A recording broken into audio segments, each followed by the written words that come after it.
intaasaan isugu tagno waxa la qorsheeyay shaqaalaha marka hore jidka lagu qaadanayo shaqada oo shaqaaluhu inuu noqdo tartan xor oo loo tartamo tusaale yar baan idinsiinaya sida wari qaranku nin wali u sheegay Israel malaa wax suurtooy baayaan cusbitaalka Hargeysa oo kooweyn dalka ayaa muddo wax lagu jiray in dib loo hagaajiyo maadaama ay cusbitaalka gobolada dhammaan iska yimaadaan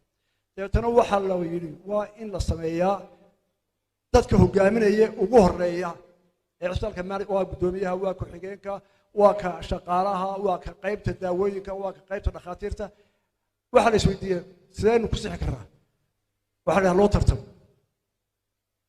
waanu go'aamin sharciga caynkaas caasimadana waxa wal oo dadka la doonayaba waa in lagu tijaabiyaa waayo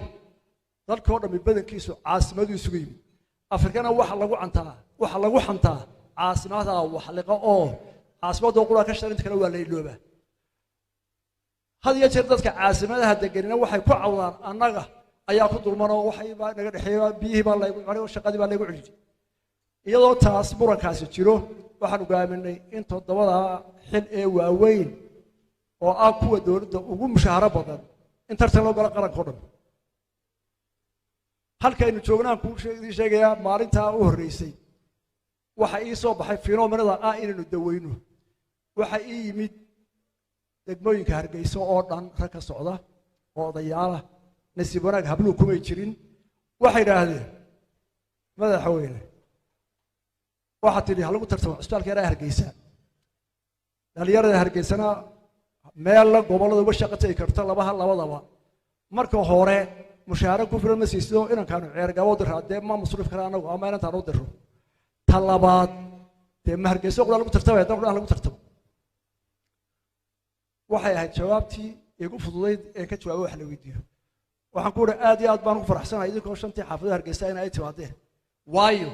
haddaan maanta la oran lahaa kuwa la bedelayaa xaafadooda gaar bay igu meel lahayd annaga inaan kayaga ayaan la taaban annaga inaan kayaga waa horumar qaran ku gaaray inay Hargeysa taa war maxaanu yeelaa maanaga baad wada socona baritaan burca u bedelaya oo boor u bedelaya inamadiina mushaharada weyn dawladdu siisaa meel walba saasay ugu daynaysaa waxaana noqotay talaabo la mahadiyay oo dhakhtarkii hogaamiyay dad aqoon u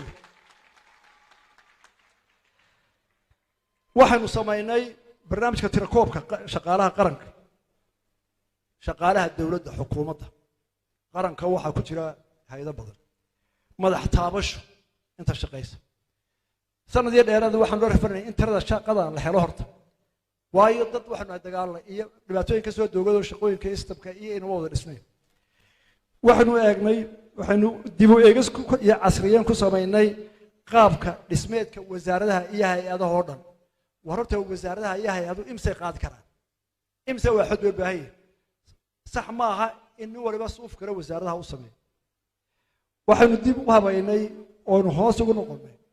in habka dawladda dhexe marayso dhammaantood loo abuuro dawladaha hoose oo loo sameeyo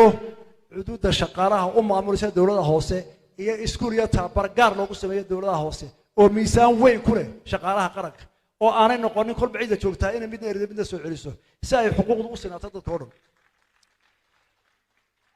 waxa la dejiyay oo la yaala golaha aan u gudbinay xeerka iyo siyaasadda hawlgabka qaranka horta waa la heli karaa adduunka marka hore waa inaad heshaa fikradda iyo xeerka oo la isla ogolaada sida dhibaatooyinka loo xalliyo waxa weeye inaad dhibaatada garato war maxaa inahaya inaad ku xogsiiso sayn uga baxraa marka waxaanu sameynay xeerkii iyo siyaasadda hawlgabka shaqaalaha dawladda oo dhan oo haddii alla yiraahdo sanadka soo socda 2001ka loo bilaabayo hawlgabka wixii da'da xeerku sheegay la fariisiyo beeshan la siiyo halkoodana la soo galiyo da'yarta shaqada u baahan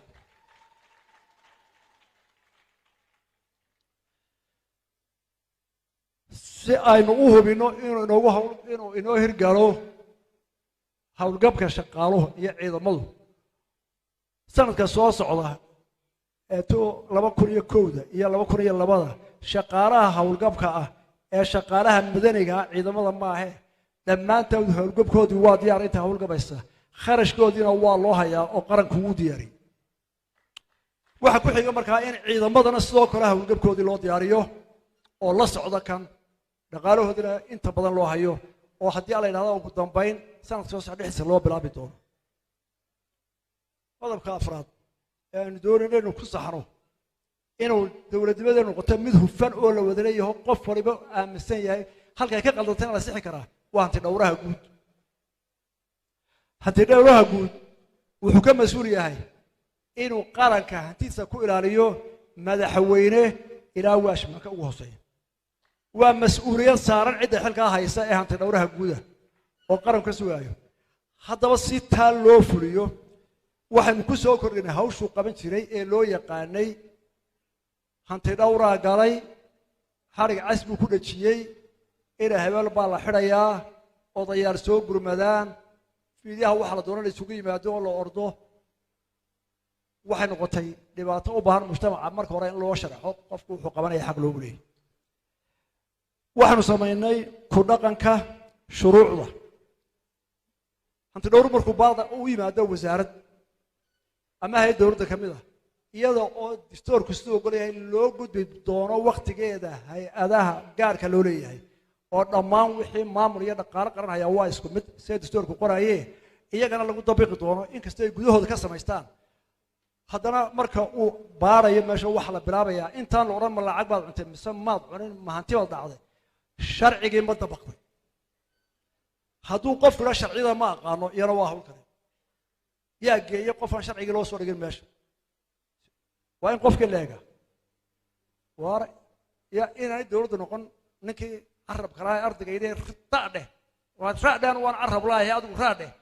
qofka waa la bara sharciga iyo waxa laga doonayo uu ogyahay marka hore marka waxaanu baaraynaa koow markuu yimaado auditku sharcigii ma la dabaqay waxa kaloo loo eegayaa wax aynu ahno hab ma la fuliyo habsaamin u socodkii sharciga loo raacay weli qofkii lalahaa waxbuu maynaan gaarin waayo xuquuq buleey waxa weeye qofkii ma la fuliyin sidii loogu talagalay shaqadii loo socdo ninka madaxdii mas'uuliyadiisa ma qaatay ka ku xigaa ma qaatay 3 bilood ma kantaroolay ma qabtay markii qaladka la galayay ma la saxay labada marka la fuliyo wado ayaa loo tagayaa qaranka maxaa ka maqan iyo eedale taasina noqon mayso qofka oo qura cidii dayaca gashada oo dhan ayaa u taala waana hab cusub oo imika la baasgareeyay kulaashu la baasgareeyeen laguna fulin doono sida habtada qaranka loo baarayo qodobka shanaad ee ugu dambeeya inaynu maamul wanaagsan samaysano waxa weeye waaxda garsoorka haddaynu intaa hore oo dhan soo dadaalay waxa loo baahan yahay qodobka kale ee dadweynaha iyo dowladda u baahan yihiin marka la isqabto ama qaranka laga gala dembi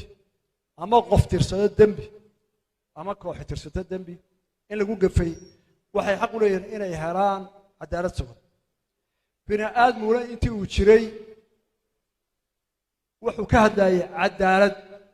waxaana la ogaaday cadaaladda ilaahay uun baa sugi kara laakiin waxaynu u baahannahay bini aadmigu dadaal weyn oo aynu 90% ku dhowaano inaynu saxna cadaaladda iyo in ka badan inta bini aadmi dadaal karo si taa loo helo waxa ugu dhib badan qodobka aynu aad iyo aad ugu rafano dadkoo dhamina la rafanayo dawlad walba dhibaatada haystaa waxa weeye laba halba is haysto iska soo horjeeda oo ay cadaaladana haysta miisaankeedana ku dhaaran cadaalad ha furisto